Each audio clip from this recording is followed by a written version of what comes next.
నమస్తే అందరికీ welcome to our channel. ఈరోజుటి వీడియోలో నోట్లో వేసుకుంటే కరిగిపోయే రవ్వ లడ్డూని డిఫరెంట్గా ఎలా చేసుకోవాలో చూపిస్తాను. ఈ మెథడ్లో చేసుకుంటే చాలా టేస్టీగా ఉంటుంది, చేసుకోవడం కూడా చాలా ఈజీ, నెల రోజులు నిల్వ ఉంటుంది. ఇలా చేసుకుంటే పాలు వేయకుండా పాకం పట్టే అవసరం లేకుండా ఈజీగా చేసేయచ్చు.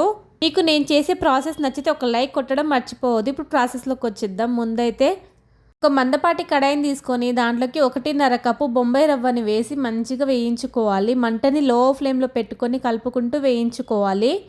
బొంబాయి రవ్వ అంటే సూజీ రవ్వ అండి, మనం ఉప్మాలో వాడుకుంటాం కదా, ఆ రవ్వ.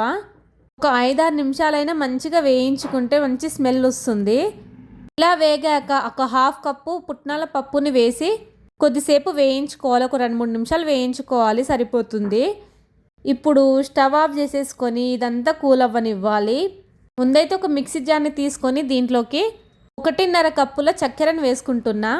మీకు స్వీట్ ఎక్కువగా కావాలనుకుంటే ఒక 2 కప్పుల వరకు షుగర్ని వేసుకోవచ్చు.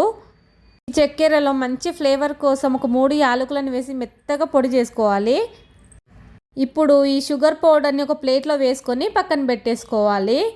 అదే మిక్సీ జార్లోకి మనం వేయించుకొని పెట్టుకున్నాం కదా రవ్వ పుట్నాలని, దీనిని సగం సగం వేసుకొని పౌడర్ లాగా చేసుకోవాలి. మొత్తం ఒకేసారి వేస్తే సరిగా రాదు కాబట్టి కొంచెం కొంచెం వేసుకొని మిక్సీ పెట్టుకుంటే మెత్తగా అవుతుంది.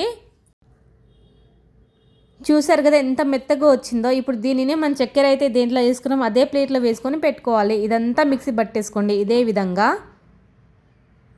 ఇప్పుడు ఒక కడాయిలో 1/2 కప్పు నెయ్యిని వేసుకొని నెయ్యి అంతా కరిగిన తర్వాత దీంట్లోకి ముందే పొడి చేసుకొని పెట్టుకున్నాం కదా రవ్వ చక్కెర పౌడర్ని అయితే దీంట్లో వేసుకొని మంచిగా కలిపేసుకోవాలి. ఒక 2 మినిట్స్ కలుపుకుంటే సరిపోతుంది. ఎక్కువసేపు వేయించాల్సిన అవసరం లేదు, మనం ముందే వేయించుకున్నాం కాబట్టి.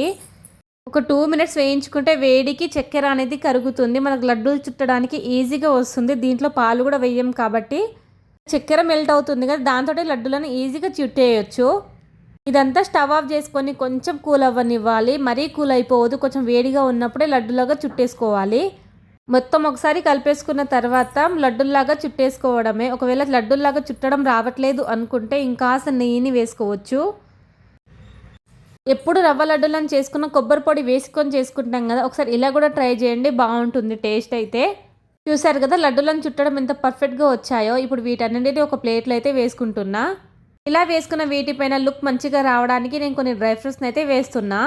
చూడ్డానికి బాగుంటాయి కదా అని చెప్పేసి. మీకు ఇంకా డ్రై ఫ్రూట్స్ ఎక్కువగా కావాలనుకుంటే నెయ్యిలో ఫ్రై చేసుకొని కూడా వేసుకోవచ్చు లడ్డూలు చుట్టకన్నా ముందు.